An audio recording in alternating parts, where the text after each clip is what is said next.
Good. All right. Sushi and doggies. It's worth it for that alone. Good evening. Thank you for coming. My name is Avraham Leventhal. I run an organization in Eretz Yisrael called Lemaan Achai. Actually, I've come here every summer, usually to speak about something, a shir or a topic.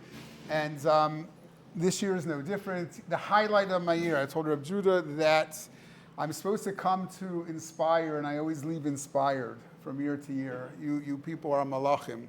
On paper, Camp Hask should not function more than about 10 minutes after it opens, being with the campers that you have and your station in life. But the fact is it functions, and it functions unbelievably, and it makes a difference in the lives of the families of all of the campers here, and that's because you're malachim.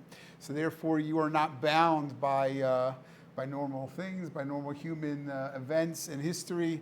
You're above that. And that's really what I want to talk about a little bit tonight. Lemaan Achai, the organization I run day to day, is an organization that deals with poverty. We call it Poverty Solutions, Smart Chesed, that instead of giving a hand out to people in need, we give a hand up.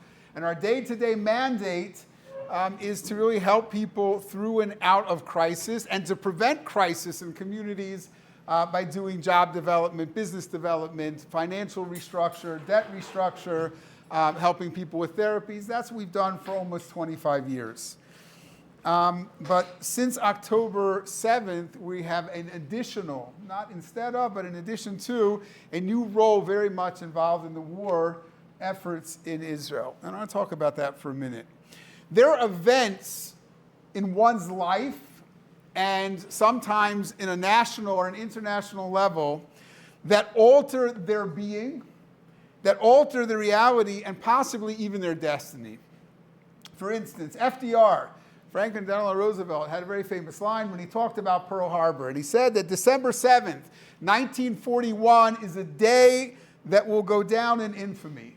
When the Japanese bombed Pearl Harbor and brought the United States into World War II, it changed the face of the United States, and it changed the face of the world. And the conflict of World War II, even today, many years later, we still feel the repercussions of what happened of that one bombing on December 7th. In our history, in Israel and for the Jewish people as a whole, October 7th, 2023 is a day in infamy. Fences were literally broken, boundaries were violated, and the Jewish people experienced the biggest destruction since the Holocaust. On October 7, 2023, we had in Eretz Yisrael, and it was felt across the world, something that is indescribable, something that until today, until this moment, we are still feeling the results of.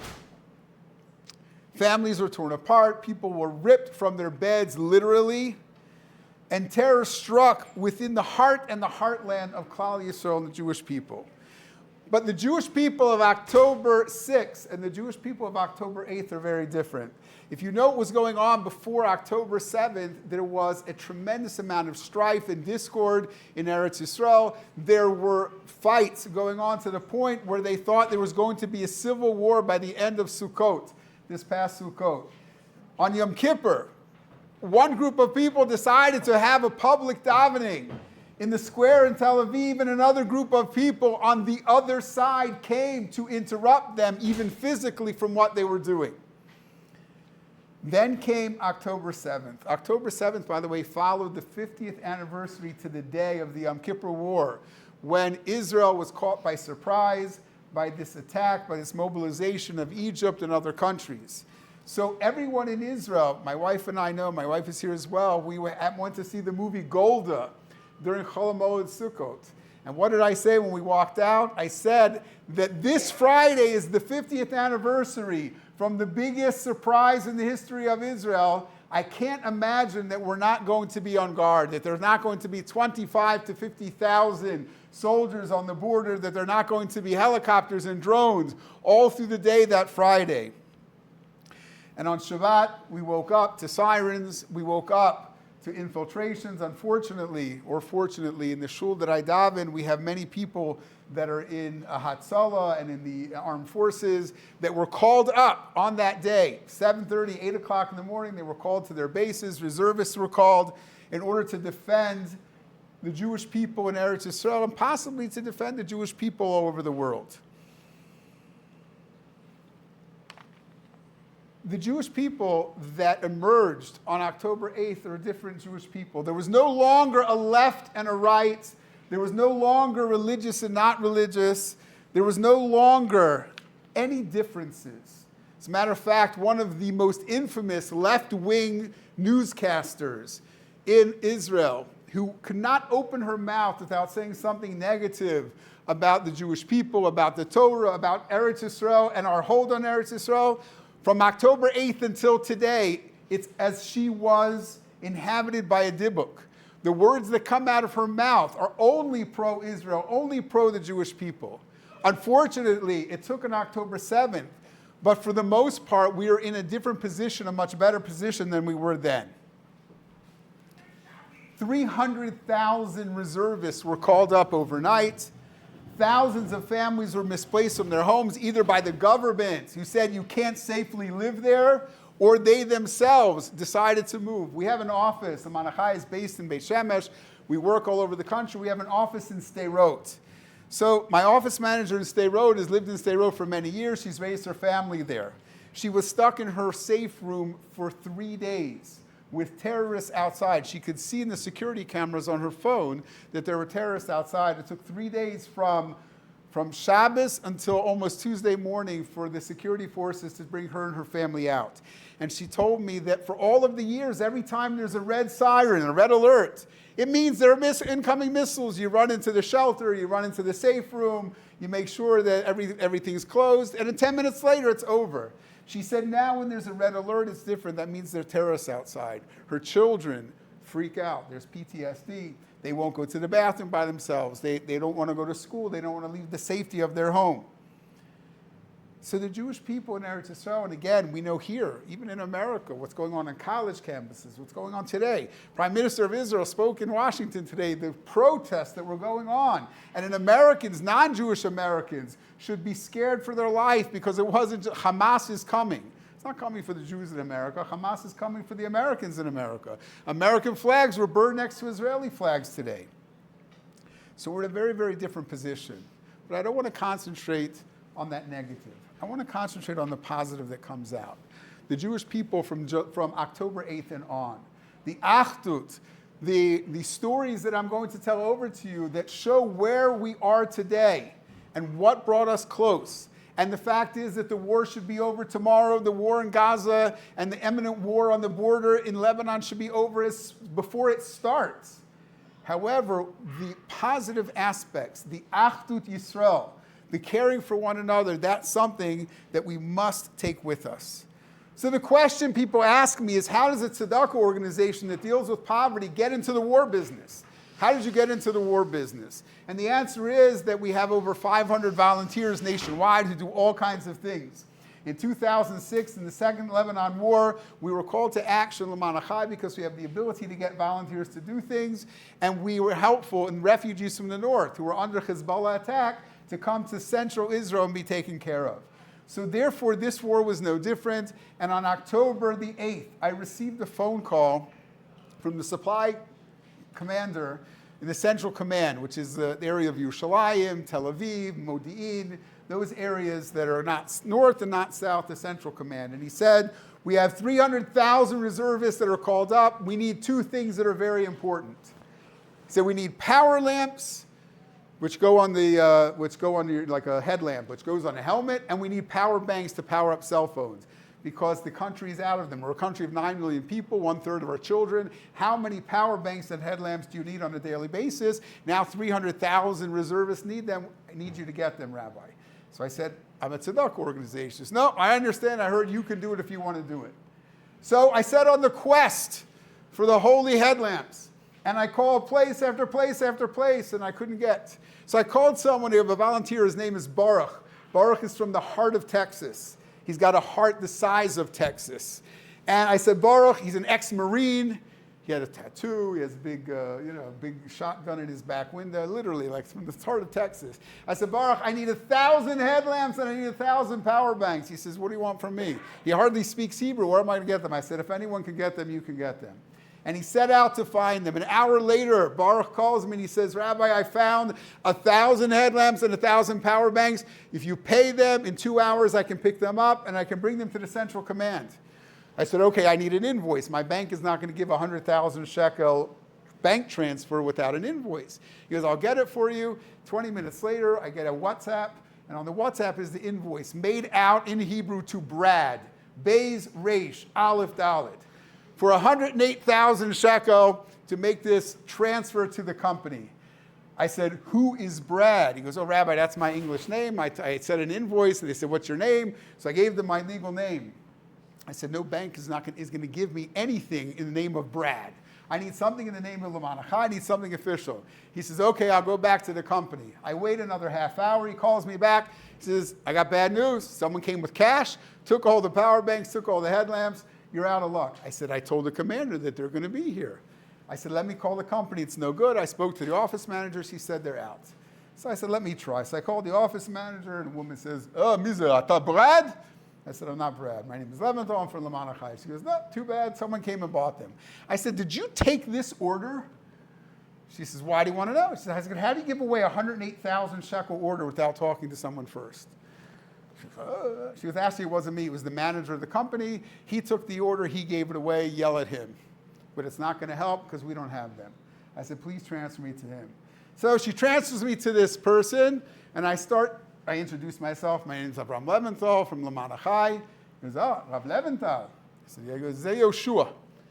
Yoshua, and he told me his last name. Yoshua, 5 years ago, was a family of Lemaan Achai, now 6 years ago. His family came to Lemaan Achai because they were in financial crisis and they couldn't support their family, and they came to us for our daily help. And we helped them. His wife got a job. They started a business together. Now he's working in this company, which I didn't know. He says, you didn't tell me it was Lemaan Achai. I saw this thing, Brad. I thought it was a game. I thought it was a joke. I thought it was one of the soldiers themselves. He said, what do you need? I said, I need 1,000 power banks and 1,000 headlamps. He says, you got it. I said, she told me you're out. You have it. He goes, I don't have it in my warehouse here in Ramat Gan. I have in a warehouse in Beersheba. I can get from another person. Don't worry about the payment. We'll take care of it later. He said, you were there for me. I'm going to be there for you. 2.5 hours later, when the truck went down to Beersheba, the command officer had his power banks and his headlamps. And I realized at that point, that's how you can be in the tzedakah business. And there's a convergence. The two worlds met with that story.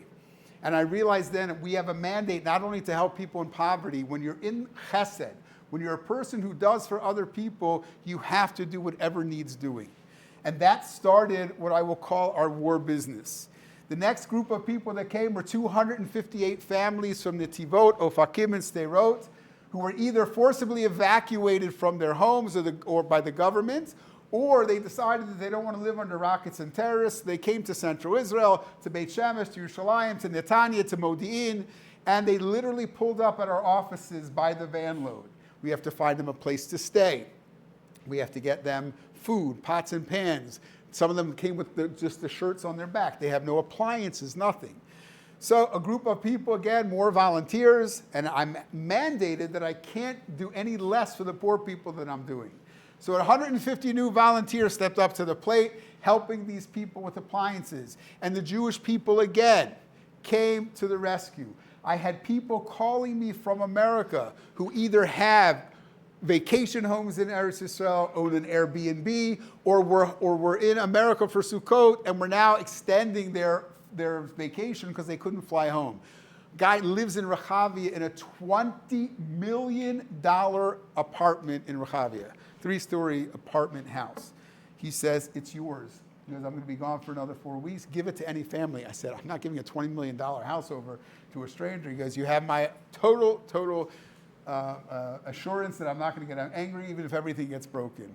I got call after call after call of people like that because Am Yisrael stood up to the plate and they said, we are going to help people in need. I had a volunteer come to us. We needed clothing now. We needed clothing for soldiers, because it was starting to get cold, so they needed special clothing, certain undergarments and socks, and I needed clothing for evacuees. So I sent a group of volunteers, 3 very big vans, and they went to one of the networks of franchise stores in Israel called Be Good, similar to the Gap here, that type of place, a little bit lower quality than the Gap, but not bad. And she said, I need everything you have. And she had a whole list from me. She needed socks and underwear and undershirts and thermals and all the things for the soldiers. 3 vans full. The bill came to 38,000 shekel. It's about $12,000, $13,000 worth of clothing in a discount clothing store. So I had given her a credit card. I said, go put it on the credit card. And of course, I need an invoice. So the manager of the store is coming, and she's emptying out everything. Literally, their entire warehouse in the mall store was emptied out. She said, okay, who should I make this out to? So the volunteer said, I need you to make it out to Lemaan Achai. That's the ones who are paying for this, and they're distributing it. So the manager is a young woman. She said, Lemaan Achai, that's like the Lemaan Achai? She said, yeah. So she said she broke down. She said, Lemaan Achai saved my family about 7 years ago. My parents had gotten divorced and there was a lot of issues there. My family came and got help. She said, as manager of this department, I'm entitled to give a discount. She goes, I'm giving my manager discounts of 50%. And instead of 38,000 shekel, it was 19,000 shekel. And the woman called me, she was crying, the volunteer. She said, I didn't know what I was getting myself into. Again, the tzedakah aspect converged with the ability to help other people in the time of war. But there were some stories that are the stories you read in a book. A girl, I don't want to say a girl, a young woman came into our office with an envelope with $360, and she says, I want to make a donation to your organization. And she said, I was saved on October 7th, and this is what I want to do. No name, no nothing, an envelope with $360. Okay, she wanted a war effort. We went, made an anonymous receipt. And I thought, okay, that's the end of the story. I didn't know much about it. She was saved on October 7th without any detail. Fast forward 3 months. And my daughter-in-law's sister does a podcast, and she interviews interesting people. And that particular podcast, which I can't always listen to because there's a lot of singing and other stuff I'm not supposed to listen to on it. It's a women's podcast. But my daughters tell me about it. She's interviewing her cousin. So this is my daughter-in-law's first cousin she's interviewing. But it's not my daughter-in-law interviewing her, it's her sister. And she tells the story of her own personal rescue. And she said that she moved away from religion, from dat, and she left Israel and she came to America. And she's living her life here in America. She's going to go to university, she's going to work, she's not sure what she's going to do. And then she decides, she hears about the rave, the Nova, which we'll get into it a little bit, what that actually was. And she says, that sounds really cool. That's what I want to spend Simchat Torah. I'm going to go with friends and we're going to go to the rave. And if you want the whole experience, a ticket with campground permission and everything else is $360. She buys the ticket, she buys a plane ticket, and she's going to take off for Israel and spend Simchat Torah, that Shabbat, in the desert with her friends at the rave. And her parents got a hold of, found out she was coming, and they said, look, come with us. Come spend time with us, spend Shabbat with us, spend Simchas Torah. You'll be with your friends. She goes, no, I'm going to the rave. So go to the rave on Friday. Come back to us for Shabbat. Back and forth. She says, okay, fine. I'll go Friday. I'll leave Friday in the morning, and I'll come with you, even though I really want to stay till the end. So she said, you know what, forget it. I'm not going to go at all. I want my money back. And she called the people of the rave. She goes, I want my $360 back. I'm not going. And they said, no, there's no refunds. That's it. You bought the ticket. You paid by credit card. There's no refunds. What's she going to do? Okay. What's she going to do? She offered it to her friend. A friend ended up taking it.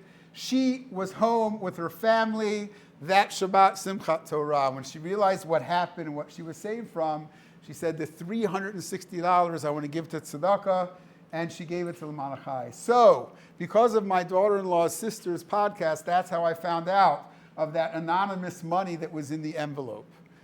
And there were other stories. we got an interesting call. We're a tzedakah organization. We help people with their parnasa. We help people if they're in debt. What we don't do is buy shetels for women unless they're making a simcha and they need a shetel. A woman calls my office and speaks to the secretary, and she says, I have an unusual request. I know you're helping out with war efforts, so maybe you can help me out. She says, what do you need? She goes, my husband and I were at the rave. We were at the Nova. We were rescued. We got out alive. We decided that this is a sign that we should keep Shabbat. So my husband and I decided that we are going to be Shomer Shabbat. This is what we want to do. It's fantastic, beautiful. That's a beautiful story. It's very nice. She goes, but you know what? I have beautiful hair. During the week, I'll wear a mitpachat, a tichel, I'll wear a hat, whatever. She goes, Shabbat, I want a nice hair for my husband. She goes, but I can't afford a shetel. Can you help me? So my secretary didn't even ask me. She says, well, that's not really what we do. It's not really what we do, but you know what? If I hear of anyone, if I speak to a donor who wants something interesting, I'll put that out there. And she took her name, she took her number. About 45 minutes, she came and told me the story. I said, you answered beautifully, very nice. We do not spend tzedakah money buying shetels, even for such a beautiful idea. About 45 minutes later, I heard what, I don't know how to describe. It wasn't a scream per se, but it was like some expression of emotion.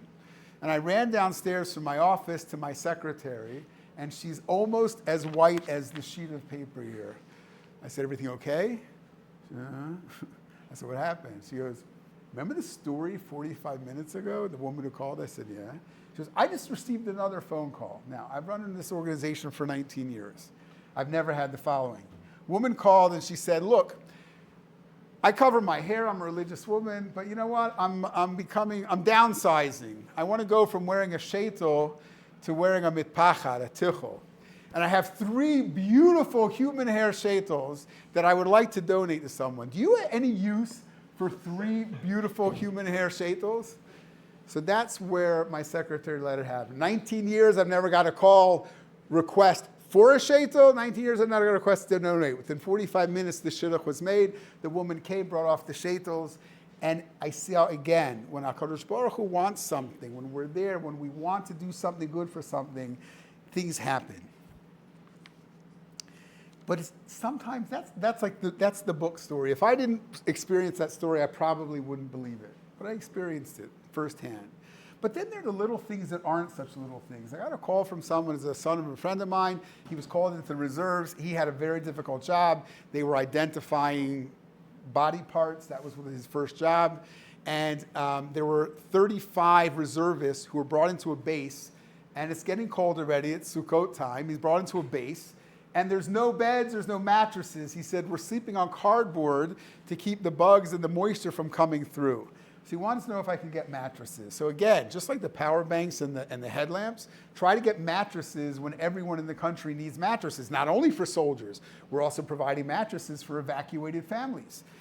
So I call around, and there's a place in Petach Tikva that has mattresses. Of course, he doesn't have the cheap mattresses. He only has very expensive mattresses. But of course, he's going to give me a discount. Can I have someone pick up? So I said, he goes, how many do you need? I said, I'll take 50 now. I said, will they fit in a van? He goes, yeah, no problem. So I send a volunteer with the van. He goes to Petach Tikva. It's an hour and a half away. And he calls me up and he says, you don't understand. He's giving you full-size mattresses. I can fit maybe 10. Maybe 10 in my car. There's another 40. What do I do? So I said, well, we'll get more volunteers. And then the woman behind the counter is yelling at him, no, let me speak to this guy. So she gets on the phone with me. She says, where do they have to go? I said, I need 30 in a base near Rehovot, and the other 20 I need in my office in Beit Shemesh. She says, I have a guy who's going to do it for you. He has a truck. This guy's going to take 10. He's going to put the other 40 on. So I said, was he there? He goes, no. I called him. He lives in Herzliya, which is even further away. He's going to come now with his truck from Herzliya. He's going to pick up the mattresses and bring half of them to the base in Rehovot, and the other half will bring to you. So I said, well, can I speak to him? I have his number. So she gives me his phone number, call him up. I said, thank you so much. Can I pay you? You're using your truck. He goes, chas v'shalom. I said, can I pay for your gas? Chas v'chalila. He's getting all the chasses he can out of this. He said, Klal Yisrael is in a time of tzara. Why can't we do things for each other? And again, 2 hours later, these chayalim, who for almost a week had been sleeping on the ground, on the cold ground, had mattresses. Why? because Klal Yisrael was there. I had the unbelievable zechut privilege to be from the last group that was allowed in Kibbutz Be'eri. Are you familiar with Kibbutz Be'eri? Kibbutz Be'eri was one of the worst hit yishuvim on October 7th. There are 150 houses that were totally destroyed, burnt out, some of them with the people inside. They also lost one of the biggest tolls, they lost people. So I met a woman there named Rachel. One of the advantages of doing chesed, you should always do things lishma, but there's sometimes a bonus that when you get involved in helping people, you get to meet a lot of people as well, and get to go places where others don't. So I went to Be'eri and I met Rachel. Rachel is what she calls a secular woman. She was not religious at all. However, they decided about 7 years ago to build a shul in Be'eri. Be'eri didn't have a shul. 4,000 people, not a shul. But they decided to build a shul. Why? Because people wanted to make a bris, people wanted to make a bar mitzvah, they didn't know where to do it. So they made a shul literally half the size of this room, but they needed someone to run it. You make sure it's clean, make sure the things are done, get donations. So this woman, Rachel, by the way, she's now 78, so she was 71 years old when she took this task. She said, I am going to take this on because when I do something, I do it right. And they told her there has to be a mechitza, there has to be a separation from man and woman, no problem. And they gave her the whole rundown. And she checked off everything. She goes, I'll do it on one condition. Everything has to be followed the way you want it. Not the way I want it, the way you want it. And Rachel took over this shul. And she ran the shul for the past 7 years. And she's getting a little older. She wanted to find someone else. They got 2 Sifrei Torah donated in that time. They doubled the size of the shul. Now it's the size of this room, not half of this room. So I went to meet with her. She's now living, by the way, in Ein Gedi, the Amelach. No one is living in Be'eri. You can't live in Be'eri. It's a military zone and all the houses are bombed out. I davened mincha with a group of people in her house. Afterwards, I'll show you a picture of what it looks like. There's nothing left. It's all rubble.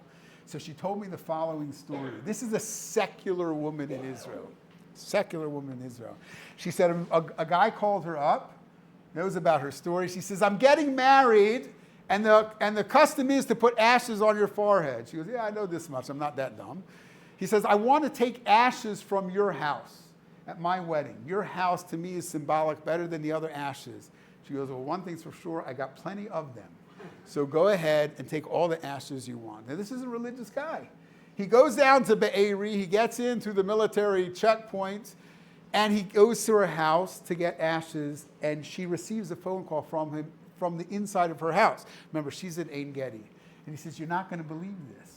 It's so sad, Rachel. She goes, I know, I was there. She goes, no. There are 3 foxes in your living room. And she starts laughing. And he says, Rachel, there are 3 foxes in your living room. She said, you're the religious one. Don't you know the end of Masechet Makot? That Rabbi Akiva and his Chaverim saw foxes coming out of the Har HaBayit. His friends cried and Rabbi Akiva laughed, and they said, how could you laugh? And he said, because this is a fulfillment of the Nevuah. Foxes coming out, the rest of the Nevuah will come through. So she said, I'm overjoyed. I'm overjoyed that there are foxes in my house. It's a good sign. She said 3 days later, she went to visit. She had to go to Be'eri. She walks into her house. The foxes aren't there, but you know what is there? A bird's nest. There's a bird's nest in her living room that was never there before. And there are birds about to be born. She said, that is a kiyum. That to me is a sign of the rebirth. One day we will be back in Be'eri. And I said to myself, first of all, this is an unbelievable woman. Can you imagine if all of the secular Jews in Eretz Yisrael were like Rachel? What it would be? But if you could imagine if all the religious guys were like the one who wanted to take the ashes from Rachel's house, where we would be. And I'll go to the next place. Have you ever heard of Kerem Shalom? Anyone here ever heard of Kerem Shalom? Kerem Shalom is a kibbutz at the convergence of Gaza, Egypt, and Israel. It's at a triangle.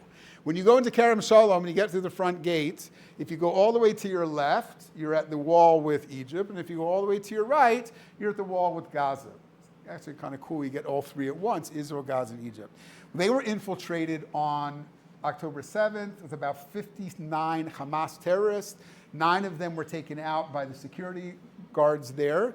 50 of them ended up running away, Baruch Hashem, back into Gaza, most of whom who did not make it back into Gaza. But Kerem Shalom, way before October 7th, became a model of what Klal Yisrael can and should be. Kerem Shalom is called the vineyard of peace because they were going to be the kibbutz in Israel to make peace with the Arabs. They employed Palestinians in the kibbutz. They went back and forth into Gaza to help the Palestinians in Gaza, not the Jews behind them in Israel. They were from the left of the left, secular Jews. But being under the missile reign of Gaza and the possibility of infiltration and everything else, Kerem Shalom continued to dwindle and dwindle and dwindle. They were down to 26 families. And they decided they have one of two choices. They either have to change things or they have to close. So they made an interesting decision that they become a mixed kibbutz. They want to bring in religious families into Kerem Shalom. And they brought 13 religious families, most of them from Yeshiva Shavei Hebron, who were going to come in. These are idealistic people. They're not, by the way, they're not a Kiruv agenda. They want to live with Jews. They want to live in Eretz Yisrael. They didn't care religious, not religious. And they understood they were coming into a secular kibbutz. And there was a whole back and forth. Should we take them? Should we not take them? Should we take them? They decided in the end to take them. Okay, what about pool hours? Separate hours for the pool, yes or no? Mikveh, yes or no? Kosher dining room, yes or no? All of these questions came. And the religious group of 13 families said, look, we are encroaching on your property. We want to live here. Don't worry about us. We'll take care of our food. We don't have to swim. We'll go to a mikveh somewhere else. You live your life, we'll live our life, but together. But they were so special, this group, that they started to have an effect on the secular people in Kerem Shalom. To the point where the pool discussion came.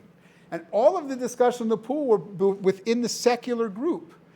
And they decided, you know what? We're going to allow to have separate hours. We'll just hire the lifeguard for more. So one of the secular people came over to this friend of mine, his name is Dudi Bari Rabbi. He lives in Kerem Shalom, and he says, I don't understand something. Why can't you swim, man to man? Why can't you swim to me? Why do you have to have separate hours? Why do you have to have a mechitza that I can't be in the pool at the same time as you? And he said it hit him like a lightning bolt that here are people in Israel who don't understand their way of looking at things. What do you mean? He goes, I'll eat with you, I'll swim with you, I'll do anything. He says, it's women. We don't have anything against women either. We just don't want to swim with them. They don't want to swim with us. And the decision was made to make a mechitza in separate hours for men and women, not for religious and non-religious. But possibly the most compelling story of what Kerem Shalom is and why Kerem Shalom will be rebuilt is a woman there named Ilanitz. She's in her mid-60s. She's one of the Vatikim. She's one of the veterans of the kibbutz. She said, if you walk into my house is mahadrin min mahadrin treif. She goes, my freezer is full of shrimp, which is next to pork, which is above my basar b'chalav. She said, because I have no interest in kashrut. She was until this beautiful family moved in next door to me. And they said, we love you. Thank you. You're such great neighbors. And I said to myself, this woman's telling me, she says, if I had a neighbor who needed a ramp to get into my house because they were in a wheelchair, or they needed some other assistance, I would build a ramp so that my neighbors could come in. So why can I not kosher my kitchen so that my neighbors feel comfortable eating in my house? This is a woman said proudly in her 62 years up until that point, probably never eaten a piece of kosher food, certainly not with intention, now koshered her kitchen and has chalavi dishes and bisari dishes and 2 separate sinks so that her neighbors will come in. This was before October 7th. And one of the secular people there told me, he says, on the night of October 7th, we danced shoulder to shoulder. And on the morning of October 7th, that next morning of Simchas Torah, we fought shoulder to shoulder in order to defend our kibbutz from those people coming in. And I met a fascinating family, the Schindler family. Schindler family is one of the 13 religious families in Kerem Shalom. And Amichai, the father, he's a social worker. He got up to get ready for davening. Now, the rockets were already falling, so he put his kids and his wife into the safe room, and he went to make his kids a bowl of cereal to eat in the safe room while he gets ready to go to tefillah. He said he walks out of the safe room, and he sees in the wall 2 holes in the wall. He's saying to himself, what is 2 holes in the wall? Not coming from the rockets. The rockets are being hit out by the Iron Dome. Nothing is falling here. And he realizes what the holes are. Holes are bullets. Someone's shooting into his house. He didn't think twice, and he hears Arabic, which he thought was outside, which was in his kitchen. He runs into the safe room to hold the door closed. He didn't have time to grab his gun. Meanwhile, 2 Hamas people who infiltrated his house come to the door, and they start saying in Hebrew, "We're Tzahal, IDF, open up." So he says, something's not right. He detects an Arabic accent, and he says, "Nope, you're lying, I'm not opening the door." Now, there are no locks on safe room doors. It's like this big handle, it's a steel door. He puts all of his weight, and he's not a heavy guy, on this. His wife and 6 children are in the room. The room, it's a quarter the size of this room. They're on a bed in the corner, and he's holding down the door, and they can't open the door. If you're sitting on the handle, you can't open the door. So they did what all good terrorists would do. They decided they're going to blow up the door. And they put a bomb on the door, and they ran and they detonated it remotely, and the door blew up. I think they weigh 560-pound steel door with Am Achai Schindler attached to the door. And a bomb blew it up. He got blown 10 feet into the wall behind him. The door exploded into his head. He lost half his arm, and it went into his head. And his wife and children, his wife knows for sure he's dead. And she's telling her kids to say Tehillim and don't look. And she's shielding her 6 children. For 2.5 hours, her husband is sitting bleeding on the floor. Of course, he's dead. And 2.5 hours later, my friend Dudi Rabbi comes in. He's an ambulance driver, schleps him out, and they bring him to the hospital. Again, I'll show you a picture. We had the unbelievable zechut to have dinner with Am Achai and Avital Schindler about 3 weeks ago in Ashkelon. He made it alive, and he's in rehabilitation, and he's building his life and his home back together. And he asked me, his wife asked him, why do you think? I said, look, I don't know why you survived. I can tell you one thing, and I told Rachel the same thing. Rachel and her family in Be'eri were stuck in their room as the house was burning down. She, her husband, her son, her pregnant daughter-in-law, 41 weeks pregnant, and 2 other children were in the room together. As it was being burned, the house was being burned down. And she says, why do you think I made it?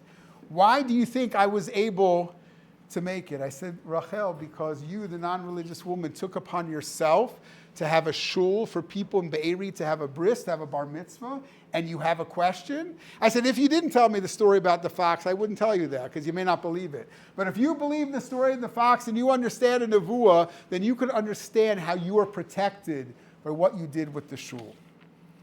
And I told the Schindlers the same thing. You gave up life in a Torah community to move to Kerem Shalom. Under rockets, under threat, literally, you go to Kerem Shalom and you stick your arm through the wall. You're in Gaza. You did that because you wanted to live with other Jews, no matter who they were, and you wanted to show the sovereignty of Eretz Yisrael, no matter where it is. There's no question whatsoever. And they want to go back. They're planning by January 1st, 2025 to be back in their home.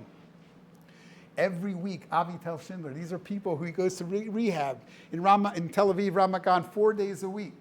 She calls me every week. I know a family that needs something. They were hurt on October 7th. This happened on October 7th. Their business is suffering. Every week, Avital calls without fail for someone else, never thinking about herself. I said, Avital, what do you need? What do you want? How can we help you? And it's always about other people. That's who Am Yisrael is. Mika Amcha Yisrael, who is like the Jewish people, who is like a nation that is there thinking about other people. And that's what we're witnessing in Eretz Yisrael. But it's not only there, it's here. How many suitcases and duffel bags did I pick up from the airport of donations from all over the United States, this side of the country in California and Chicago and Florida, of people sending things that were needed. And it's not a drop in the bucket. I just discussed with someone, his shul has sent about $350,000 worth of supplies and things to Eretz Yisrael to help. And he's one of many. So you don't understand, a country that is racked by war, a country that there are new needs for supplies, and the people that are there. And then, of course, we have people who get on planes with few tickets available. They get on planes and they pay an exorbitant amount. Why? So that they can come help. Whether it's helping the families, whether it's helping the chayalim, whether it's helping people affected. That's who Klal Yisrael is. Mi Am Yisrael. That in the times of war, which brings out the worst in people, always, in this case, has brought out the best in people. It brought out the best in people. Every day, there's not a day, a week that goes by that I don't see heroism of some sort, whether it's people who want to help, people who want to help others, people who should be helped and are looking out for someone else in need. And that's the idea of tzedakah tatzil mimavet. Tzedakah, by the way, doesn't only mean tzedakah money. Tzedakah means chesed as well, because a person can give tzedakah with their time and with their resources and their knowledge the same way with their money. Money helps. I'm not saying not to give money too. Do that as well. But tzedakah tatzil mimaves. Why is tzedakah tatzil mimaves? Why is chesed tatzil mimaves? So I heard once from Rav Meir Shapiro, the Lubliner Rav, a beautiful thing. He says, the world says that money is the root of all evil. Even physically, it's very dirty, right? Your parents tell you, don't touch the money, wash your hands afterwards. Who knows where that money has been? But says Rav Meir Shapiro, when a person says, I'm going to use money, which is the root of all evil. I'm going to use money or my time or my resources to pursue something for me, something about me, and instead I'm going to help another person with my money, with my time, with my knowledge, with my resource. HaKadosh Baruch Hu says, I have no choice. If you were going to change the nature of money, I have no choice but to change the nature of humanity. And tzedakah tatzil mimav. If a person is supposed to die, that's what's going to happen. And I really think that that's what's happened for Am Yisrael. Am Yisrael is a nation of chesed. Am Yisrael is a nation of tzedakah. Am Yisrael is a nation of thinking and feeling about other people. And that's why, as a nation, we have survived all of the people. V'hishiamda, right? We see it. Whether it's Hamas, Hezbollah, Hitler, name them. And we're here. I tell people the following, keep this in mind. There was someone named Hadrian. Ever heard of Hadrian? Hadrian is one of those infamous of all of the Roman emperors. And Hadrian decided that he wanted to eradicate the Jewish people. Even before he became emperor of Rome, certainly when he became emperor of Rome. But Hadrian was very full of himself. Hadrian wanted, they say all roads lead to Rome. Every road in the Roman Empire had to have a statue of Hadrian. No other Roman empire were so vain and so full of himself as Hadrian. There were over 3,000 statues and busts of Hadrian throughout the Roman Empire. Today, 2,000 years after the Roman Empire is gone, there is one bust of Hadrian of those 3,000 left. And if you want to see the bust of the man who dedicated himself to destroying the Jewish people, you must buy a ticket at the Israel Museum in Yerushalayim. And there you can see the only remaining bust of Hadrian, the man who dedicated himself to destroying us. We're here. He's in the dustbin of history. Mika Amcha Yisrael. Netzach Yisrael Yishaker, the Navi tells us. So Netzach Yisrael Yishaker means Netzach Yisrael is Hashem, right? The eternal one of Klal Yisrael, says all the Parshanim. Yes, that's true, but Netzach Yisrael lo Yishaker is the continuity of the Jewish people, is not a lie. It will continue. And Hadrian and Nasrallah and Sinwar, Yamach Shemam v'Zichram and Hitler and all of them can stand up and try. But when we have people like the residents of Kerem Shalom, when we have people like Rachel from Be'eri, when we have people like Yoshua and the headlamps who dedicate themselves to helping Klal Yisrael, when we have people like the counselors of Hask, who give of your summer, and you can be in many other places, probably making a lot more money and having a better time. You dedicate yourself to helping other people and giving relief to families and making a special experience. Mika Amcha Yisrael Netzach Yisrael Yeshaker. Just like tzedakah and chesed are tassam amavas of an individual, the tzedakah and chesed that we do as a nation will guarantee the continuity, the everlasting part of Klal Yisrael in the world, and we will be the light among nations. And Be'ezrat Hashem, next summer we will speak together again, but it'll be in Yerushalayim together in Camp Hask, and in the Mirkaz Refuah of Camp Hask that I told you of Judah this morning will definitely be in Yerushalayim, and there'll still be sushi and doggies. Thank you so much. Please enjoy.